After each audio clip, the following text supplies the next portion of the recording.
Sa mga fans nilang Julian San Jose og Stel sa SB19, aduna kamoy mapaabot nga playlist karong Hulyo. Tungod kay aduna sila maabot nga concert nga inyong mapaabot gawas sa nandang ginantahay. Anong report?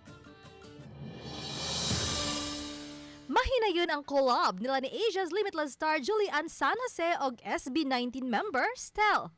Mag-uban sa concert stage. Kini ang tubag nila sa hangyo sa ilang mga fans. After nga nung The Voice Generations, parang sabi nila sana magkaroon ng yun nga, concert, ganito, ganyan. And finally, now it's happening. And we're so very, very excited. Sobrang exciting for me kasi ako, to be honest, sanay lang ako mga concerts with SB19 talaga.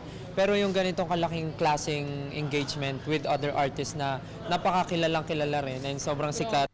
Ang Julie ug Stel, ang ating tinig, concert ipahigayon sa Hulyo 27 ug 28 sa New Frontier Theater. Nagkolabo sab ang Synergy, Jamie Entertainment Group ug 1Z Entertainment ug si Paulo Valenciano ug direktor niini. Hands-on sila si Julie ug Stel sa ilang pagpangandam sa concert, ilabi na sa ilang repertoire. Sa ilang pictorial usab, dayag na makita nga nalingaw ang matag usa sa ilang panag-uban.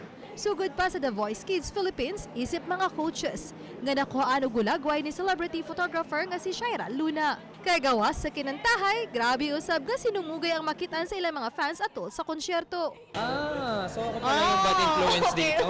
Ayun. Hindi, kasi Yung gano'n, excited kami sa ganyan, yung mga batuhan sa yung stage. mga banter kasi. And I also think na talagang mag-enjoy yung mga tao kasi ito yung side namin siguro na hindi pa nakikita ng ibang tao. Mamahimo na ang makapalit og ticket sa concert sugod sa Hunyo 15, alas 12 sa udto sa Ticketnet outlets nationwide o kahas sa online sa ticketnet.com.ph.